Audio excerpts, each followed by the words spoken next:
నమస్తే. పటాన్చెరు నియోజకవర్గంలోని Ameenpur GHMC division పరిధిలో కేసీఆర్ క్రికెట్ ట్రోఫీ సీజన్ 3 కార్యక్రమాన్ని అత్యద్భుతంగా నిర్వహించారు బీఆర్ఎస్ యువ నాయకులు ఐలాపూర్ మాణిక్ యాదవ్. ఎందుకు వచ్చింది ఈ ఉద్దేశం ఈ కార్యక్రమం పెట్టాలని చెప్పి?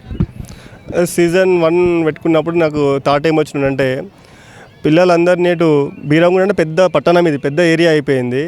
సో యువకులందరినీ ఒక ప్లాట్ఫామ్కి తీసుకురావడానికి ఒక బెస్ట్ ప్లేస్ ఏదైనా ఉందా అంటే, ఒక ఫంక్షన్ చేసినామనుకో 10 నిమిషాలు వస్తుంది, ఎవరైనా ఫోటో దిగి వెళ్ళిపోతారు. అట్లా కాకుండా ఒకసేపు మాట్లాడుకోనికి విధానం ఉండాలంటే గేమే అని ఆలోచించి దాన్ని ఈ 2 డివిజన్లో ఉన్న యువతను అందరినీ ఏకతాటి మీకు తీసుకొచ్చి ఒక ఫ్రెండ్లీ వాతావరణం క్రియేట్ చేయడానికే ఈ ట్రోఫీ నిర్వహించడం జరిగింది.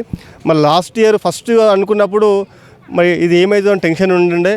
మరి ఫస్ట్ సెకండ్ అయితే చాలా పెద్ద ఎత్తున నుంచి మరీషన్ వచ్చిండు. ఈసారి కూడా చాలా బ్రహ్మాండంగా అయింది. లాస్ట్ సెకండ్ టీమ్స్ ఎక్కువ వచ్చినాయి. దాదాపు 50,000 మంది దాకా ఆన్లైన్లో చూసినట్టు మా గేమ్ని. మరి దీని యొక్క ప్రధాన ముఖ్య ఉద్దేశం అంటే యువకులందరినీ ఏకతాటి తీసుకొచ్చి ఒక ఫ్రెండ్లీ వాతావరణం క్రియేట్ చేసి తద్వారా వాళ్ళు ఫ్రెండ్లీగా ఉంటూ అటు జాబ్స్ కానీ ఇంకా ఏమైనా సమస్యలు ఉంటే పంచుకోనికి ఒక అన్నదమ్ముల్లాగా ఉండడానికనే ఈ ట్రోఫీ మేము నిర్వహించినాం.